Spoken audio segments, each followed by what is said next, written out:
안녕하십니까. 거꾸로 투자하는 쇼킹 부동산입니다. 부동산에 관심이 있다면 반드시 알아야 되는 경제지표, 바로 소비자 물가 상승률이죠. 10월 소비자 물가 상승률이 어제 발표가 됐습니다. 하지만 좋지 않은 신호가 포착됐습니다. 영상 시청 전에 좋아요, 구독, 알람 설정 부탁드립니다.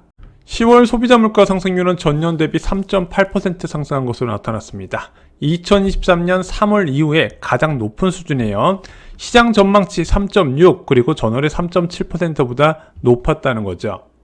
가장 큰 원인은 세 가지를 꼽을 수 있습니다. 첫 번째는 신선 과일, 요즘 과일값 비싸죠? 전년 동월 대비 무려 26.2% 급등했습니다. 석유류 제품도요, 전년 동월 대비 마이너스 1.3%가 나왔어요. 아니, 마이너스가 나왔는데 왜 문제인가요? 7월달까지만 해도요, 얘가 전년 동월 대비 마이너스 25.9%였습니다. 8월달에는 마이너스 11%, 9월에는 4.9%, 이제는 마이너스 1%까지 빠졌다는 거죠. 그래서 석유류 제품에 따른 물가 하락 둔화 효과가 좀 덜 나타나고 있다는 겁니다. 또한 공공서비스 요금이 계속 올라요. 7월달에 1.2% 상승인데 9월에 1.8 그리고 10월에 2.2%가 됐습니다. 택시비가 20% 올랐고 시내버스비도 11.3% 오른 것의 결과물이죠. 자, 그리고 한국은행에서 가장 중요하게 생각하는 근원 CPI 보겠습니다. OECD 기준으로 식료품 및 에너지 제외지수 3.2%가 나왔어요. 자, 4개월 만에 하락하는 모습이 나왔습니다. 3개월 내내 3.3%에서 둔화가 안 됐다가 이번에 3.2%로 낮아졌어요. 하지만 문제가 있습니다. 자, 한국에서 주목하는 품목 세 가지를 보면서 어떤 문제인지 살펴볼게요. 개인 서비스, 전기가스, 수도, 가공식품입니다. 먼저 전기가스 수도를 보셔야 돼요. 전년 동월 대비 9.6% 상승으로 9월달에 19.1%에 비해서 상승폭이 크게 줄어들었거든요. 왜냐면은 작년에 10월달에 전기 요금이 많이 올라가서 그래요. 그거에 대한 기저효과가 사라지면서 전기가스 수도 요금의 상승폭이 크게 둔화가 됐거든요. 얘가 근원 물가의 품목이 들어가서 그러면은 10월달에 근원 품목이 크게 낮아져야 되는데 생각보다 낮아지지 않았다는 거죠. 그래서 원인은 무엇인가? 외식 서비스에서 봤더니 외식 서비스는 4.9에서 4.8로 낮아지긴 했는데 낮아지는 속도가 그전에 비해서 확연히 둔화되는 모습이 났고요. 외식외 서비스에서는요 3.6에서 3.7로 오히려 올라간 흐름이 나왔습니다.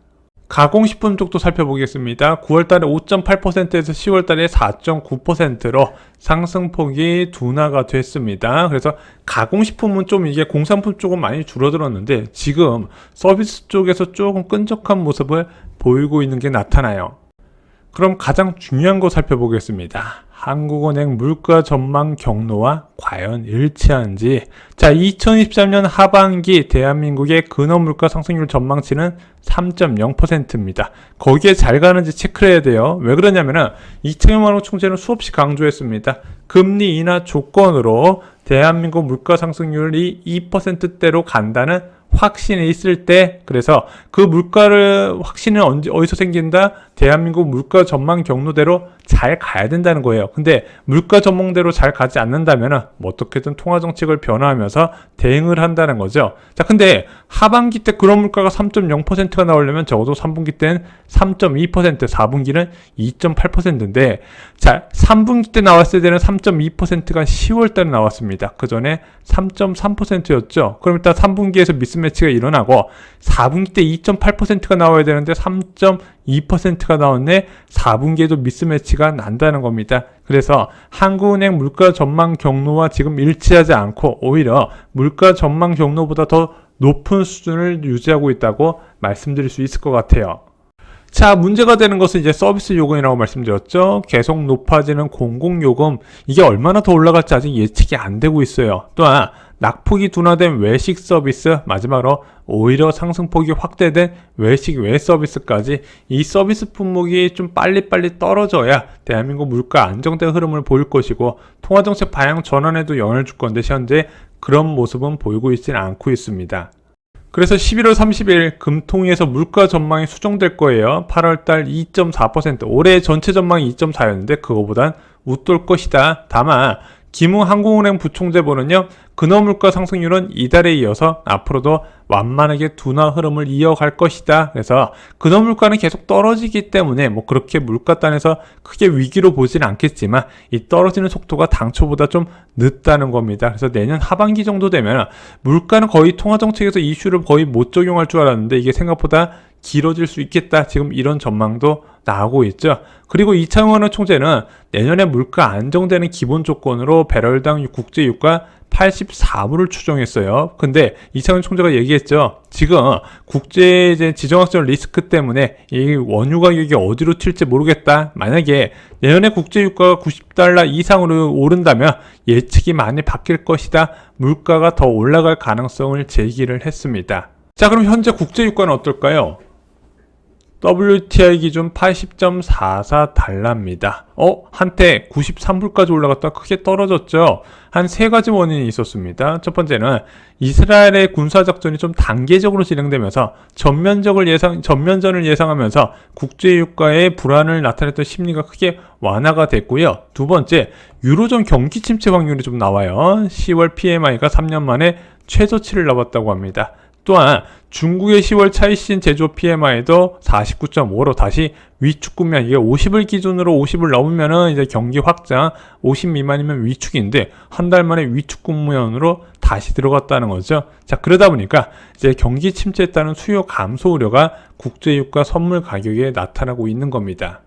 여기에 더해 간밤에 미국에서 나온 지표들도 미국 침체 가능성을 좀 높이는 것 같습니다. 미국 ISM 제조업 구매 관리자 지수가 46.7로 이전에 49, 예측치 49에 비해서 한참 못 미쳤습니다. 또한 미국 ADP 비농업 부분 고용에서도요 113명 고용 증가가 나타났어요. 시장 예측치 15만 건에 비해서 한참 못 미치다는 거죠. 그래서 PMI 심리 지수도 떨어지고 고용에 약간 변화가 나타나는 거 아니냐, 이것도 국제유가에 영향을 줬고요.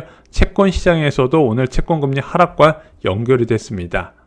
그리고 간밤에 큰 이벤트가 있었죠. 바로 11월 FOMC입니다. 자, 제롬 파월 의장은 이렇게 이야기했어요. 인플레이션이 다소 완화됐지만 목표치까지 가려면 아직 멀었다. 당연하죠. 아직도 근원 10회가 4%대니까 가파른 국채금리 상승으로 금융 여건이 좀 더 긴축적인 모습을 보이고 있더라. 그래서 이것이 정책 결정에 영향을 줄 수 있다고 이야기를 했습니다. 그래서 굳이 우리가 기준금리를 안 올려도 지금 시장금리가 워낙 많이 치솟고 있기 때문에 기준금리 올리는 것만큼 이제 효과를 보고 있다. 그래서 FOMC 결과 이후에 시장에서는 사실상 금리 인상 사이클이 마무리된 것으로 봤습니다. 그래서 이제 패드워치에 보면은요, 첫 금리 인하 시점이 2024년 6월로 보고 있고요. 올해 12월 달 마지막 FOMC에서도 금리 동결 확률을 80%나 보고 있습니다. 그래서 한국이나 미국이나 이제 추가 금리 인상 가능성은 솔직히 많지는 않은 것으로 보여집니다. 자, 대한민국도 오늘 미국 국채금리 하락에 빠르게 영향을 받으면서 5년물 같은 경우는 4.07%로 전일 대비 10bp 하락한 모습을 보였고요. 1년물 같은 경우는 전일 대비 0.044%포인트 하락한 3.687%를 기록을 했습니다. 물론 이것은 어제 나온 지표 기준으로 하는 것이고요. 11월 3일날 나올 고용보고서, 여기 미국 실업률, 시간당 평균임금, 비농업 고용지수가 나오겠죠. 그리고 11월 14일날 나오는 미국 CPI, 이런 지표에 따라서 움직임은 달라질 것이고 또 금융환경은 변화가 될 겁니다. 일단은 지금 현재 워낙 높은 시장금리가 여전히 유지되고 있거든요. 하루 사이에 많이 떨어지긴 했지만 이것도 앞으로 어떻게 움직일지는 그 누구도 예상을 하지 못하는 부분인데, 저는 개인적으로 이렇게 생각을 합니다. 이번 겨울이 매수대기자한테는 좋은 기회더라. 지금 거래도 줄어들고 금융환경도 긴축적인 상황에서 금매가 나오는데 바로 소화가 안 된다면 이게 좀 더 매수대기자한테 좋은 기회로 다가올 수 있다는 거죠. 그러기 위해서는 발품을 팔아야 된다 말씀을 드렸습니다. 10월 31일 멤버십 영상에서요, 서서히 모습을 드러낸 초급매를 소개를 해드렸습니다. 진짜 급매들이 나오긴 나와요. 그 내용 멤버십 영상에서 보시고요. 더샵 의정부역 링크시티 청약 전략 분석해드리겠습니다. 여기가 GTX 신호선, 이제 도보로 이용 가능한 곳에 공급되는 대규모 분양이다 보니까 많은 분들이 관심을 가지셔서 영상에서 과연 가치가 있는지 체크를 해드렸습니다. 이상으로 영상 마치겠습니다. 좋아요, 구독, 공유 꼭 부탁드립니다. 감사합니다.